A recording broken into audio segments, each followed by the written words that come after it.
Всім привіт! Всіх вітаю! Ранок 15-го. Подивіться, що робиться на вулиці. Учора було -8, сьогодні вже +2 зранку. Спочатку був дощ, потім мокрий дощ і сніг, все в місті йшло. Зараз просто сніг, вітер на вулиці. Пробачте. Не плигай, в тебе лапки мокрі, не плигай. Фу, бігай. Давай, ганяй. Сам. Не хочеться по такій погоді бігати. А, ні, на вулицю ти не ходиш, ти ж знаєш. Ти так гарно погуляв один раз, що тепер ти на вулицю взагалі не вийдеш. Ой, ну чи ж це ти сліди винюхаєш? Твого хазяїна, це хазяїн тут топтався і поїхав на роботу. У нього і в неділю робоча неділя. Дай я вийду гляну. Ні, тобі не можна, ти не вийдеш.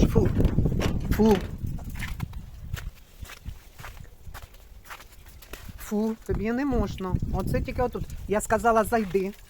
Да. Стоять. Все розтануло, абсолютно все. Бачите, яка погода. Ось що. Ось таку погоду я не люблю. Ти чого вийшов?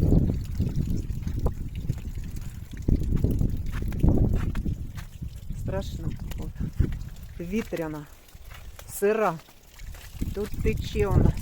Прямо підтаплює. Це ж криша Джека. Ай, яка погана погода.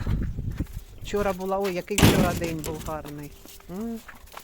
Сонечко. Я прямо любувалася до заходу сонця вчорашньою погодою. А сьогодні, ну, хіба можна оце вийти погуляти. Це я випустила Джека, щоб хоч чуть-чуть побігав. Собака в нас активна.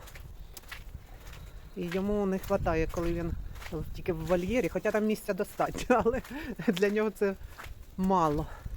Все одно. Все попровіряє. Давай. Пішли. Давай вольєр. Все, ти вже набігався. Достатньо. Не можна на город ходити і ото мітити. Саме хуже, коли він це робить на квіти. Ну, на трояндочки там. А саме страшніше, це коли на гортензії. Якщо побачить наш татко, да, твій хазяїн, то він його дуже наказує. Ви бачите, все тане, сніг падає разом з дощем і розтає. Оце буде тепер уже ожеледиця, мабуть. А може розтане, тому що я казала, що з понеділка буде плюс 5-6 там градусів показувало. Але сьогодні неділя, а вже плюс. Так, Джекуля, я несу тобі їсти. Зараз буде у нас з тобою експеримент. Мені наша підписниця Юлічка сказала, щоб ми попробували поставити Джеку їжу нижче. Тому що він може кашляти від того, що неправильно стоїть миска з їжею. Давай я тобі от сюди переб'ю. Я навіть подумати не могла, що це може таке бути. Вона написала, каже, високо дуже, він не може контролювати, в ніс попадає вода, і тому він кашляє. Тому що він не може контролювати свій ніс. Ну ось, буду дивитися. Тут він трішки присів, ножки підігнув. Можна просто тоді приварити чуть-чуть нижче цю кормушку. У нас була собачка вівчарочка, вона в 2 рази була більша Джека нашого. І тому їй було якраз нормально.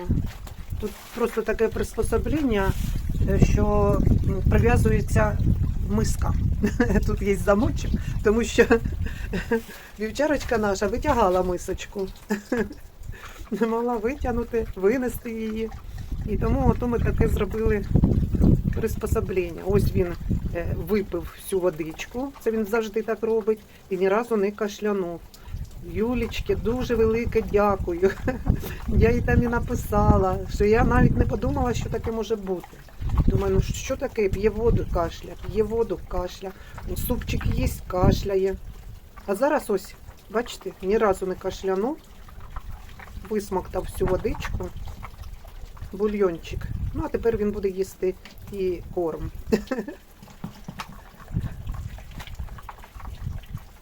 Ви бачите, ні разу не кашлянув.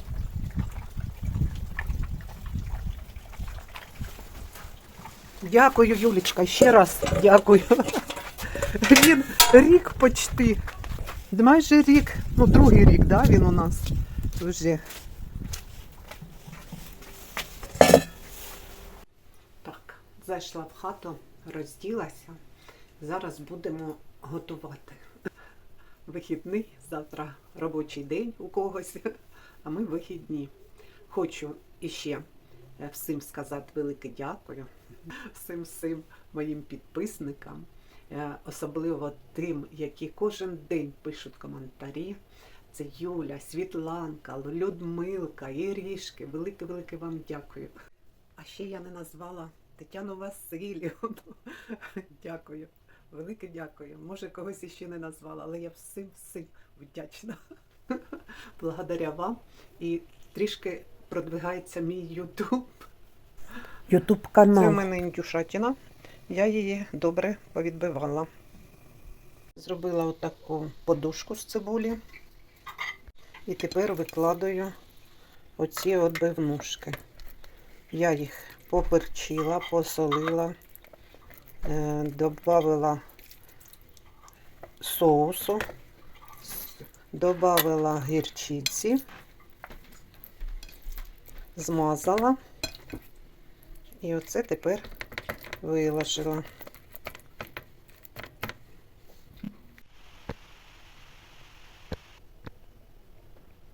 Зверху трішки посиплю сиром. Це в мене сулугуні. Небагато. І зверху положу картоплю. І буде в нас картопля по-французьки. З м'ясом. Викладуємо картоплю. Я її порізала кружочками. І отак от викладаємо.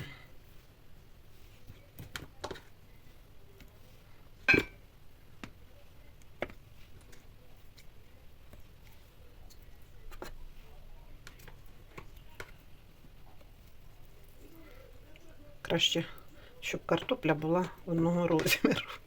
А в мене різного розміру. Ну нічого. Ми маленько розложимо. Получається один такий слой. Картоплю. Не знаю, я картоплю практично не їм, щоб так, як раніше, жарену, смажену, тушену, що там ще, різного приготування. Ну, ось приблизно так. Тепер посолю її зверху, поперчу. Отак от. Чуть-чуть. Бо я і там м'ясце гарно поперчила. Тепер посолю. Так що.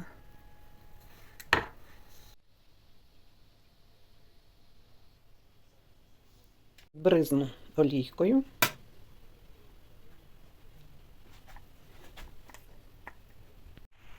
І тепер в духовку. Ну, не знаю. Поки що хвилин на 30-40. Потім зверху ще сирком притрушу і ще 5 хвилин продержу. Пройшло 50 хвилин.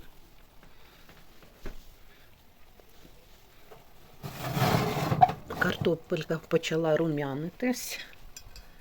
І я зверху посипаю сирком. І зараз ще на 5-10 хвилин залишу в духовці.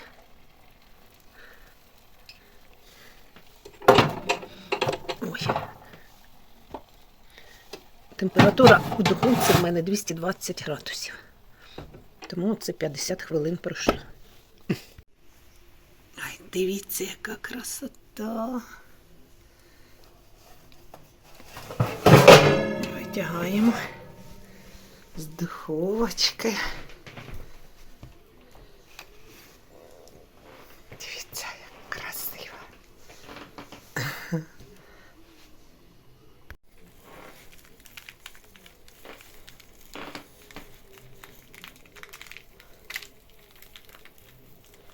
Це вже останній штрих, як я люблю повторяти. Все, картопелька наша з м'ясцем готова.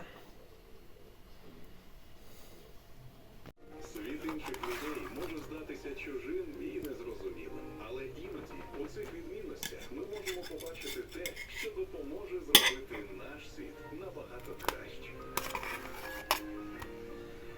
Сочно, красиво. Під низом там м'ясце. Відомий український Покажу. ведучий Андрій Бачите? Бідняков і його наречена Настя Коробка популярними серед наших туристів курортами. Як і завжди, один з них повинен прожити суботу і неділю на $100, а інший може витрачати необмежені кошти. Ще буде в нас сьогодні капуста тушена чи жарена з індюшатиною.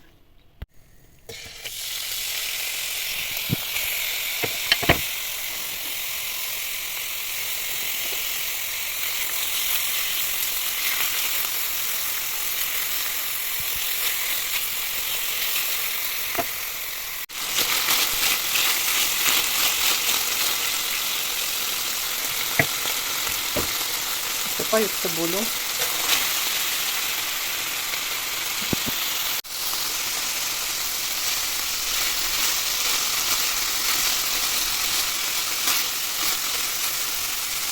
І тепер під закритою кришкою на медленному вогні тушу кришку. Ось. Почала готувати, а в мене нещастя, закінчилась морковка. Значить, буде без морковки. Зараз я сюди висипаю капусту.